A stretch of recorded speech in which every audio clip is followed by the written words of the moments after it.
વલસાડના કૈલાશ રોડ પર આવેલ ઔરંગા નદી ઉપર બાંધકામ હેઠળનો પુલ અચાનક જ ધરાશાયી થઈ ગયો હોવાની માહિતી મળી રહી છે.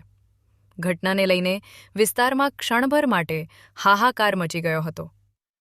પુલનો એક મોટો ભાગ ધરાશાયી થતાં 4 જેટલા શ્રમિકો ઈજા થતા હતા હોવાની સામને વાત આવી રહી છે.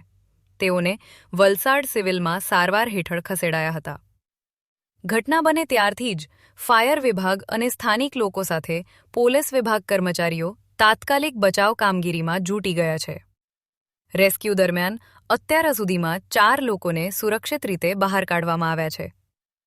ઘટનાને લઈને વધુ કોઈ વ્યક્તિ ફસાઈ તો નથી તેની સતત ચકાસણી કરવામાં આવી રહી છે.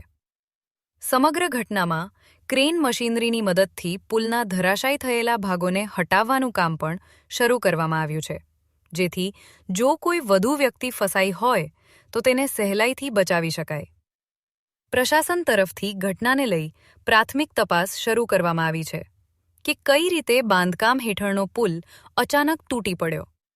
કામની ગુણવત્તા, સુરક્ષા વ્યવસ્થા અને ટેકનિકલ ખામી જેવા મુદ્દાઓ પર સંબંધિત અધિકારીઓ દ્વારા तपास हाथ धरवामा आवशे. ये आज सुबह नया ब्रिज बन रहा है औरंगा रिवर के ऊपर, इसके ऊपर ये वारदात हुआ है।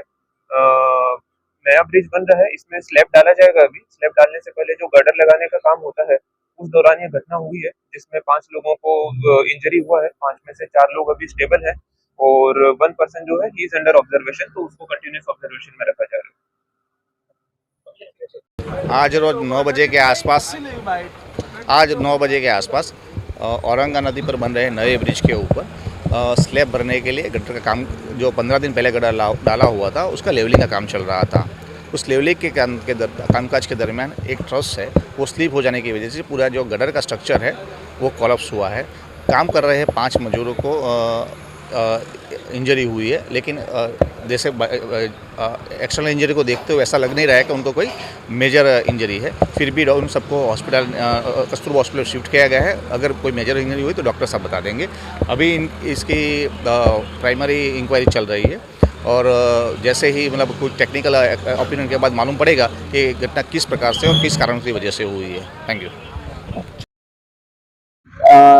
મારું ગામ આની અડીને જ આવેલું છે, પુલને અડીને. અને ગુંડલાવ ગામના સરપંચનો મારી પાસે કોલ આવ્યો કે આવી કોઈ ઘટના ઘટી છે. એટલે એમના જાણકારી તરત જ હું આ બ્રિજ પર આવ્યો એટલે જાણવા મળ્યું કે આ જે બે વચ્ચે જે સળિયા જે બાંધવાની એટલે કે કંઈક એ અહીંયા આવીને જોયું તો કોલેપ્સ થઈ ગયેલો હતો.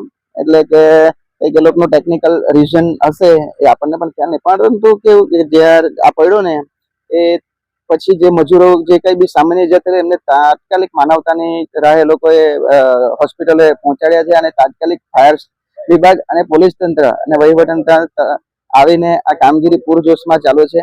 નજીકની જ અમારે કેરવેલ જે છે જે ક્રેન સર્વિસ વાળા એમની પણ 2 ક્રેનો એમણે અહીંયા મોકલી આપી છે કે જેથી કરીને કઈક ઘટના વધારે ન ઘટે કે કંઈક થશે તો તાત્કાલિક ઝડપીથી કાર્યવાહી થઈ શકે. એ અંદાજિત એવું એ લોકોના પ્રમાણે કહેવાનું અમે તો એ પછી આવ્યો, પણ 4 થી 5 જણને એમણે હોસ્પિટલ મોકલી આપ્યા હતા. आज सुबह इस सिटी में जो औरंगा रिवर है वहाँ पे एक नया ब्रिज बन रहा है, तो वहाँ पे एक गर्डर को नुकसान हुआ था। उससे वो गर्डर जो उसका नुकसान हुआ और उसकी वजह से एक अकस्मात हुआ है और उसमें जो 5 कामगार लोग हैं उनको ईजा पहुंची है। किसी की डेथ नहीं हुई है, कोई भी कैजुअलिटी नहीं है। સર, क्या कामगिरी चल रही है अभी यहाँ पे? वो जो गड्ढा रखने की कामगिरी चल रही थी, ये पहला ही गड्ढा था और ये कुछ टेक्निकल एरर्स थी, तो उसकी वजह से ये हो सकता है।